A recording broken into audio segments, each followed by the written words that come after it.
नमस्कार साथियों, आप सभी का बहुत बहुत स्वागत है आपके अपने ऑनलाइन इंस्टीट्यूट निशांत ज्ञान के यूट्यूब प्लेटफॉर्म पर। मैं नितिन उपाध्याय आप सभी का स्वागत करता हूं, अभिनंदन करता हूं आज की अपनी इस पर्यावरण की 27वीं क्लास में। मित्रों, आप सभी लोग जानते हैं कि हमारा कार्य जो है केवल और केवल आपको बीएड और डीएलएड कराना ही नहीं है। मैं हमेशा से यही बोलता हूँ कि आप सभी लोग लगातार यूपी टेट की क्लासेज अगर हमारी तरफ से दी जा रही हैं तो उसका लाभ लीजिए, है ना। मित्रों, मैं आपको बता दूं, जितनी चीज़ें जितना कंटेंट मैं बहुत ही कम समय में आपको डिलीवर कर देता हूं, उतने कंटेंट के लिए आपको 2 दिन 3 दिन भटकना पड़ता है। तो चलिए, जिनका भी मन कहता है वीडियो देखने के लिए, यूपी टेट के पर्यावरण की लगातार श्रृंखला में चला रहा हूं। मैंने आपसे वादा किया है कि डीएलएड के बच्चों के लिए तो डीएलएड का सिलेबस भी मैं परीक्षा के दौरान तक समाप्त कर देता हूँ।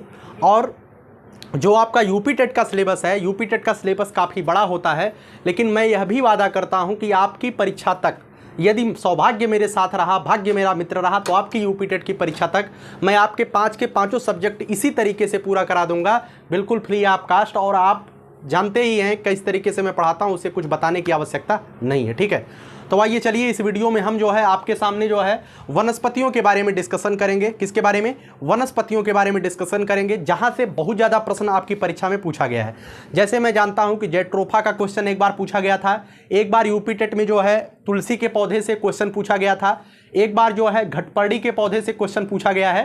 तो इस सभी पौधों से जो है क्वेश्चन पूछा जाता है। तो इन सभी पौधों के बारे में जानना जो है हमारे लिए बेहतर रहेगा अगर हम जान लेते हैं इसके बारे में। तो चलिए इस वीडियो को शुरू करते हैं। उसके पहले हम आपसे यही कहेंगे, अगर आप चैनल पे नए हैं तो चैनल को सब्सक्राइब करिएगा, और वीडियो पसंद आता है तो वीडियो को लाइक करिएगा। मैं हमेशा आपसे कहता हूं कि आप अगर हमसे जुड़े हुए हैं और दिल से जुड़े हुए हैं तो मुझे कुछ दीजिए या ना दीजिए, लेकिन आप लोग नोट्स जरूर बनाइएगा, क्योंकि नोट्स जो है आपके पास एक दिन जब पर्यावरण की मैं श्रृंखला कहूँगा कि आज पर्यावरण की श्रृंखला समाप्त होती है, उस दिन आपके पास पूरे यूट्यूब का सबसे बेहतरीन नोट्स होगा या पूरे कोचिंगों का सबसे बेहतरीन नोट्स आपके पास होगा, है ना।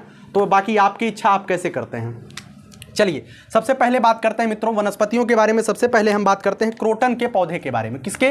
क्रोटन। मित्रों, क्रोटन का पौधा क्या होता है? मैंने बहुत ही आसानी से लिखा है मित्रों, आपको क्रोटन के बारे में बता दूं। यह एक पौधा होता है जब हम बीज लगाते हैं, जब हम फसल लगाते हैं तो इसके भी बीज को उसी फसल के बीच में लगा देते हैं। क्रोटन का जो पौधा होता है, इससे जो है हम यह जानकारी लेते हैं कि पौधे को पानी की आवश्यकता है या नहीं है। क्रोटन का पौधा मान के चलिए कि यह इस वजह से लगाया जाता है कि जो फसल हम लगा रहे हैं उसे पानी की आवश्यकता कब है या कब नहीं है, तो क्रोटन के पौधे से ही हम पता इसे लगाते हैं। अगर क्रोटन के पौधा का जो पत्ती होता है वो मुरझा जाता है तो हम कहेंगे कि फसल को जो है पानी की आवश्यकता है, ठीक है। यही यहाँ पे लिखा गया है।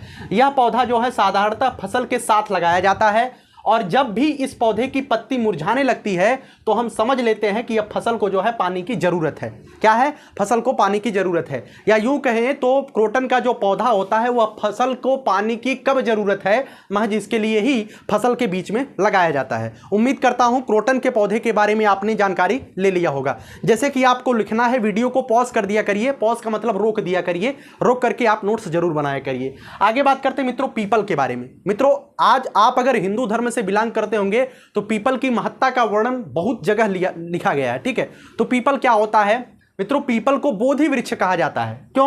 क्योंकि इसी के नीचे जो है भगवान बुद्ध जो है ज्ञान की प्राप्ति करते हैं। पीपल को बोधि वृक्ष कहा जाता है। क्यों? क्योंकि इसी के नीचे भगवान बुद्ध, अब मैं इतिहास नहीं बताऊंगा, लेकिन भगवान बुद्ध को जो है इसी के नीचे ज्ञान की प्राप्ति होती है, इसी वजह से इसे बोधि वृक्ष कहा जाता है। हिंदू धर्म में तो आस्था का केंद्र है ही, इसके अलावा बौद्ध धर्म में भी इसे आस्था का केंद्र कहा जाता है, ठीक है। इसके आस्था का केंद्र कहा जाता है। यह पेड़ जो है 24 घंटे ऑक्सीजन की सप्लाई करता रहता है, इसी वजह से यह ज़्यादा इंपॉर्टेंट हो जाता है। जैसे कि आपने कक्षा 6ठी 7वीं में उपमा अलंकार पढ़ा होगा, और उपमा अलंकार का एक परिभाषा होता है, परिभाषा नहीं, एक उदाहरण होता है, पीपर पात सरिस मन डोला। जिस तरीके से मन लगातार चलायमान रहता है, ठीक उसी तरीके से पीपल का पत्ता भी 24 घंटे में 24 घंटे लगातार चलता रहता है। इसी वजह से इसे कहा जाता है ऑक्सीजन का सबसे ज़्यादा सप्लायर, ठीक है। तो यह 24 घंटे ऑक्सीजन का सप्लाई करता रहता है। पीपल के बारे में इतनी ही जानकारी आपको लेनी है, जो कि मैंने बताया, ठीक है। बोधि वृक्ष कहा जाता है, हिंदू बौद्ध धर्म में आस्था का केंद्र है। बोधि वृक्ष क्यों कहा जाता है, ठीक है। उम्मीद करता हूं क्रोटन और पीपल के बारे में आपने जानकारी ले लिया। अब पीपल के बाद आपको जानकारी लेनी है मित्रों बरगद के बारे में।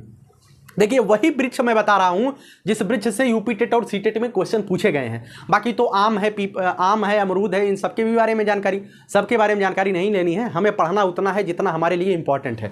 बरगद, मित्रों आप सभी लोग जानते हैं बरगद को हम वट वृक्ष भी बोलते हैं। क्या बोलते हैं? वट वृक्ष। बरगद जो है, जो वट वृक्ष है, यह हमारे भारत देश का राष्ट्रीय वृक्ष भी है। भारत का राष्ट्रीय वृक्ष क्या है? वट वृक्ष है। वट वृक्ष की खास विशेषता क्या है? इस वृक्ष की खास विशेषता यह है कि यह पीपल से थोड़ा सा ज्यादा, या यूं कहें तो पीपल के बराबर या पीपल से बड़ा ही यह विशालकाय होता है। इसकी महत्वपूर्ण जो विशेषता होती है, इसमें दो जड़ पाए जाते हैं। दो जड़ का मतलब एक जड़ जो एक जड़ होता है जो जमीन के अंदर पाया जाता है, जो मुख्य जड़ होता है वह पेड़ को जो है जकड़े हुए रहता है मिट्टी के अंदर। लेकिन जो दूसरा जड़ होता है मित्रों, वह वृक्ष की शाखाओं से लटकते हुए नीचे जमीन के अंदर जाते हैं। वो दूसरे जड़ क्यों पाए जाते हैं? क्योंकि इसकी जो विशालता होती है वो बहुत ज्यादा होती है। अगर वो जड़ जो है, जो शाखा पृथ्वी, मतलब जो जड़ शाखा से पृथ्वी की तरफ लटकते हैं, वह अगर ना पाया जाए तो यह वृक्ष डिसबैलेंस हो जाए और यह गिर जाए। ठीक है, बस इतनी जानकारी आपको लेना है। यह भारत देश का वट वृक्ष, भारत देश का राष्ट्रीय वृक्ष है। इसकी पेड़ जड़ शाखाओं से नीचे लटकी रहती हैं। इसमें दो जड़ होते हैं। दो जड़ कौन कौन से होते हैं? एक मुख्य जड़ होता है, एक वो जड़ होता है। बस इसके बारे में ज्यादा जानकारी नहीं लेनी है। ठीक है, जो महत्वपूर्ण पौधा है आपके लिए वो है घटपर्णी। घटपर्णी को क्या कहते हैं? घटपर्णी को मित्रों निफेंथिस बोलते हैं। क्या बोलते हैं? निफेंथिस। ध्यान से सुनिएगा, वेरी वेरी इंपॉर्टेंट। घटपर्णी है और क्रोटन है, पीपल और बरगद तो है ही। निफेंथिस क्या होता है मित्रों? घटपर्णी एक पौधा होता है। क्या होता है? पौधा होता है। इसकी जो पत्तियां होती हैं वो घड़े के आकार के होती है। कैसे होती है? घड़े के आकार के। ठीक है, मैं यहाँ पे जगह नहीं है, यहाँ पे है, हाँ, यहाँ पे इस तरीके से इसकी पत्तियां होती, इस तरीके से। ठीक है, इस तरीके से इसकी पत्तियां होती है और इसके ऊपर जो है, इसके ऊपर इसी तरीके से एक ढक्कन लगा हुआ रहता है। क्या रहता है? ढक्कन लगा हुआ रहता है। इसकी जो पत्तियां होती है वो घड़े के आकार की होती हैं। इसकी पत्तियों के ऊपर जो है एक ढक्कन लगा हुआ होता है। उम्मीद है समझ रहे होंगे। अब इसे जो है अपने भोजन की आवश्यकता होती है, तो यह भोजन कैसे प्राप्त करता है उसे मैं बताता हूँ। यह भोजन जो है, इसके अंदर से लगातार खुशबू निकलती रहती है। क्या निकलती रहती है? खुशबू। जब खुशबू निकलती रहती है इसके अंदर से, तो इसके जो कीट होते हैं, कीट, यहाँ तक कि चूहा और मेढक भी ये खा लेता है। चूहा और मेढक भी यहाँ से ऐसे करते हुए और इसके अंदर आके गिर जाते हैं। जब इसके अंदर गिर जाते हैं तो जो ढक्कन होता है, ढक्कन बंद हो जाता है। ठीक है, ढक्कन कैसे हो जाता है? बंद हो जाता है। जब ढक्कन बंद हो जाता है तो इसमें जो है ऑक्सीजन, जब किसी व्यक्ति के पास ऑक्सीजन नहीं जाएगा, जायज सी बात है कि उसकी मृत्यु तय है। तो यहाँ पे जब ये बंद हो जाता है तो ऑक्सीजन नहीं जा पाता है और यह मर जाते हैं, जो भी इसके अंदर चला जाता है। जब मर जाते हैं तो मित्रों आप बताइएगा कि ये जो जितने भी कीट इसके अंदर मरते हैं, यह किसकी पूर्ति करता है? घटपर्णी के पौधे में। ध्यान से सुनिएगा, एक क्वेश्चन आता है कि घटपर्णी के पौधे में कीट को लेने के बाद, घटपर्णी का पौधा कीट को भक्षण करने के बाद किसकी पूर्ति करता है? तो नाइट्रोजन की पूर्ति के लिए घटपर्णी का पौधा जो है इसकी मतलब कि कीटों का भक्षण करता है। ठीक है, यहाँ देखिए मैंने लिखा है, यह एक कीटभक्षी पौधा है। यूपी टेट का इंपॉर्टेंट है, यूपी टेट का फेवरेट सवाल है, पता नहीं कितनी बार आया है। इसकी पत्तियां घट के आकार की होती है, अर्थात घड़े के आकार की होती हैं। समझ गए ना? उसके बाद इसके अंदर से हमेशा क्या निकलती रहती है? इसके अंदर से हमेशा खुशबू निकलती रहती है, सुगंध। ठीक है, और इस खुशबू को सूंघ करके विभिन्न कीट इसके अंदर चले जाते हैं। समझ में आया ना? इसके अंदर चले जाते हैं। तत्पश्चात जो है, जो पत्ती नुमा ढक्कन होता है वो बंद हो जाता है और उसके बाद क्या होता है? विभिन्न कीट, यहां तक कि चूहे और मेढक इसके भक्षण का शिकार हो जाते हैं और इसके मतलब कि इससे ये क्या करता है? इससे यह जो है नाइट्रोजन की पूर्ति करता है। किसकी पूर्ति करता है? नाइट्रोजन की पूर्ति करता है। ठीक है, उम्मीद करता हूं घटपर्णी या निफेंथिस के बारे में आपने जान लिया। ठीक है, यह क्वेश्चन पूछा जाता है कि यह भारत में कहां पाया जाता है? तो भारत का एक राज्य है मेघालय, यहां पे इसकी मतलब कि जो प्रजातियां होती है वो बहुत ज्यादा पाई जाती हैं। मेघालय भारत का है। श्रीलंका और इंडोनेशिया में भी यह पाए जाते हैं। इतनी जानकारी आप घटपर्णी के पौधे के बारे में, जो कि आपके यूपी टेट और सीटेट के लिए इंपॉर्टेंट है, आपको इतना जानना आवश्यक है। आगे बात करते हैं मित्रों रेगिस्तानी ओक के बारे में। वेरी वेरी इंपॉर्टेंट, रेगिस्तानी ओक।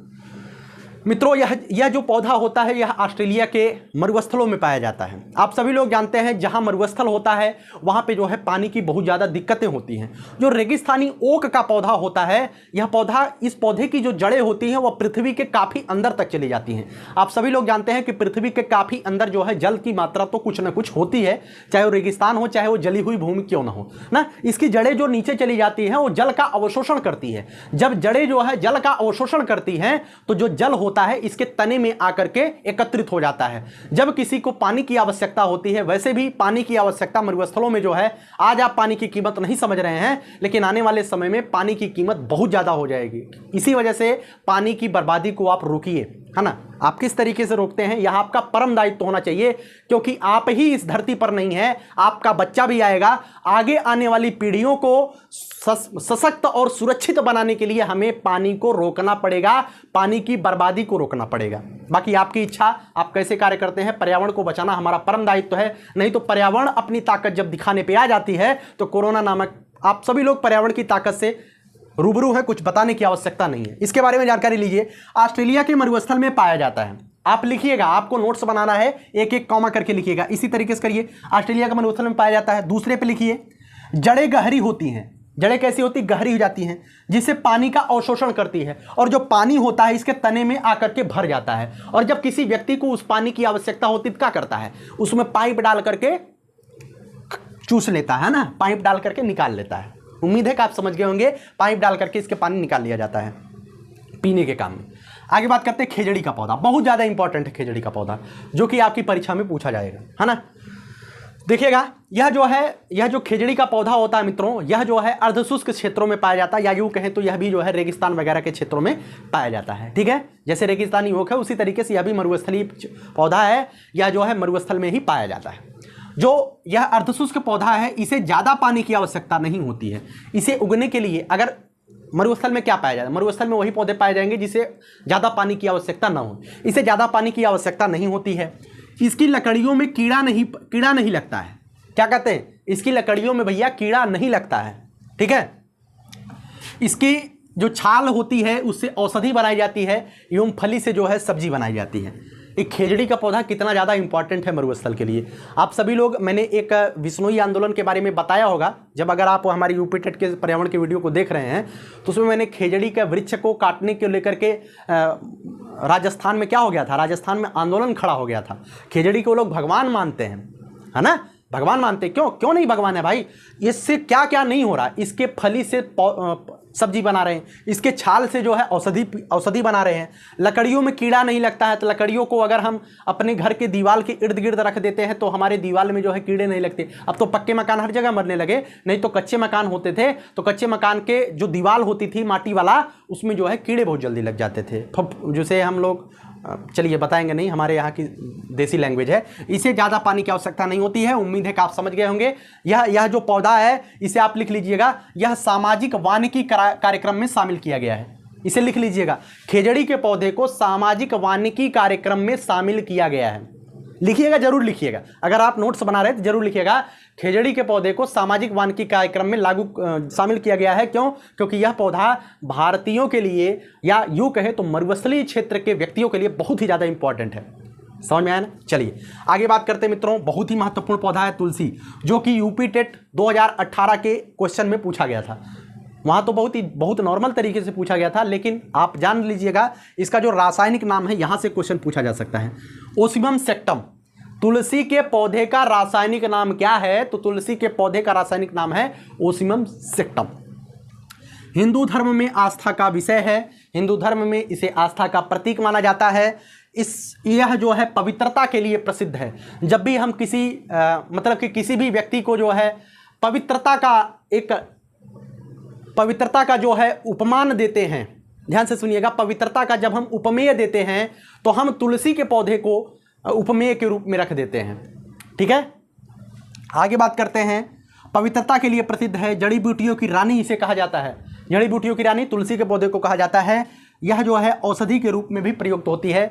विभिन्न तरीके से हम तुलसी के पौधे का प्रयोग करते हैं। ठीक है, तो उम्मीद करता हूं जितने पौधे मैंने बताया है, कौन कौन सा, क्रोटन, पीपल, बरगद, घटपर्णी, और उसके बाद कौन कौन सा बताया, रेगिस्तानी ओक बताया, खेजड़ी बताया और तुलसी बताया। इन पौधे के बारे में आपने जान लिया होगा। अब जेट्रोफा के बारे में जानना आपके लिए आवश्यक है। जेट्रोफा बहुत ही महत्वपूर्ण है, और कुछ पौधे हैं जो आपके लिए जानना आवश्यक है। दूसरे स्लाइड में मैं आगे बात करते हैं मित्रों जेट्रोफा, जो कि बहुत ही महत्वपूर्ण है। आपके यूपी टेट में लगातार 2 बार पूछा गया क्वेश्चन है जेट्रोफा के बारे में। मित्रों जो जेट्रोफा होता है, इसे जेट्रोफा कहीं कहीं पर होता है, कहीं कहीं पर जेट्रोफा लिखा होता है। इसे हम बायोडीजल का पौधा कहते हैं। क्या कहते हैं? बायोडीजल का पौधा कहते हैं। और इसी पौधे को हम रतन जोत के नाम से जानते हैं। तो आप यही लिखिएगा, जेट्रोफा को बायोडीजल या रतन जोत के नाम से जाना जाता है। पहला पॉइंट आप लिखिएगा। दूसरा पॉइंट है, इसके बीज से जो है 25 से 30% तेल निकाला जाता है। वेरी वेरी इंपॉर्टेंट है।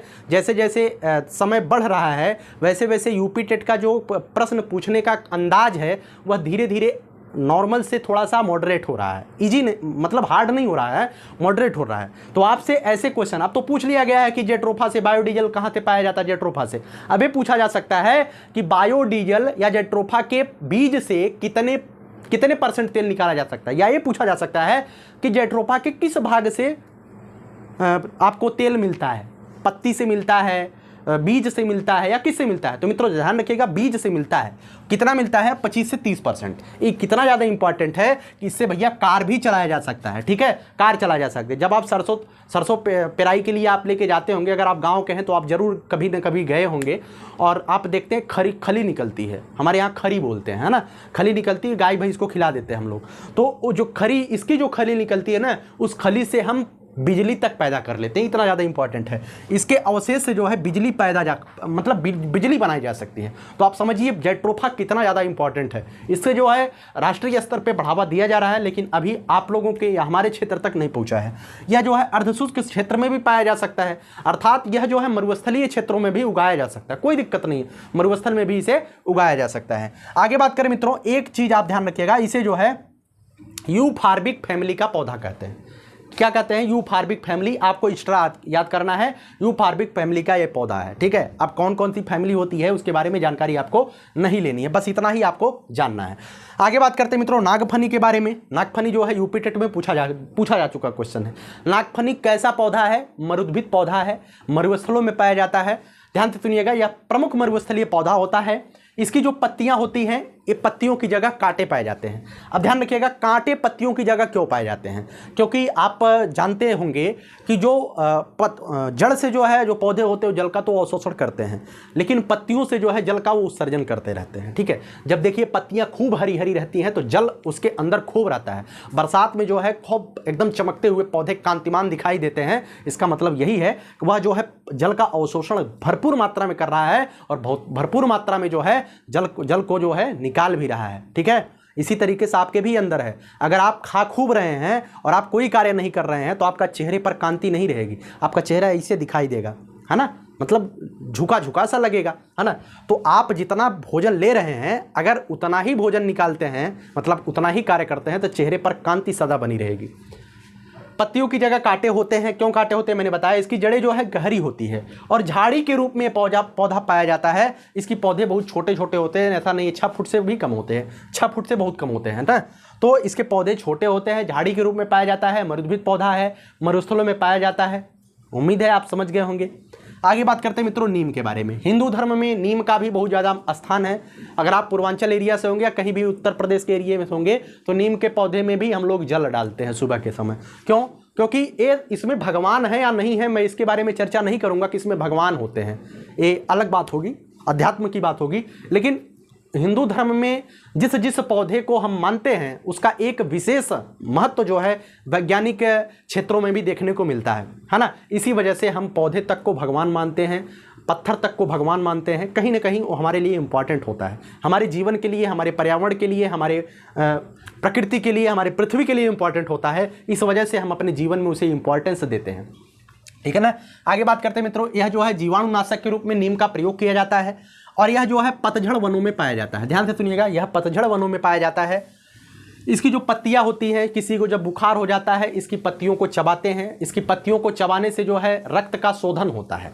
रक्त जो है बहुत, जो रक्त में कमी आ जाती है, कुछ कुछ पदार्थ जो है अतिरिक्त पाए जाते हैं रक्त में, जब इसमें पत्तियों का शोधन, इसे चबाने से होता है, रक्त का शोधन होता है, और त्वचा जो है कांतिमान होती है।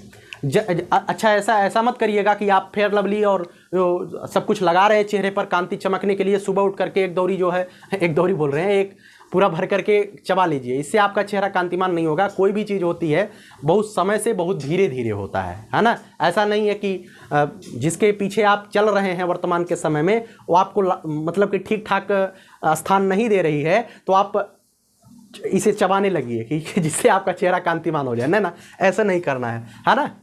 चलिए आगे बात करते हैं। पत्तियों को घिसकर लगाने से चर्म रोग इसका सही हो जाता है। कहीं पर अगर आपके फोड़ा फुंसी हुआ है तो इसके पत्तियों को घिसकर लगा लिया जाता है। इसके छाल को जो है घिस करके लगा लिया जाता है, तो काफ़ी हद तक जो है पाका फुंसी फोड़ा वगैरह सही हो जाता है ना। ये बातें मैंने जो बोला उसे अन्यथा मत लीजिएगा, होता है आपके भी जीवन में इस तरीके से चल रहा है, इसी वजह से मैं ये चीज़ें बोल देता हूँ। आगे बात करते हैं मित्रों, इतने ही इंपॉर्टेंट पौधा था जो कि यूपी टेट सी टेट वगैरह में पूछा गया है, उन पौधों के बारे में हमने डिस्कस कर लिया। अब कुछ चीज़ें आपको जान लीजिए। ये 4 प्रकार के पौधे होते हैं। क्या होते हैं? 4 प्रकार की वनस्पतियां पाई जाती हैं जो कि आपके लिए इंपॉर्टेंट है। एक है जलोद्भिद, एक है मरुद्भिद, एक है लवणोद्भिद, एक है समुद्भिद। मित्रों जलोद्भिद किसे कहते हैं? जो जल में उत्पन्न होता है उसे जलोद्भिद कहते हैं, है ना।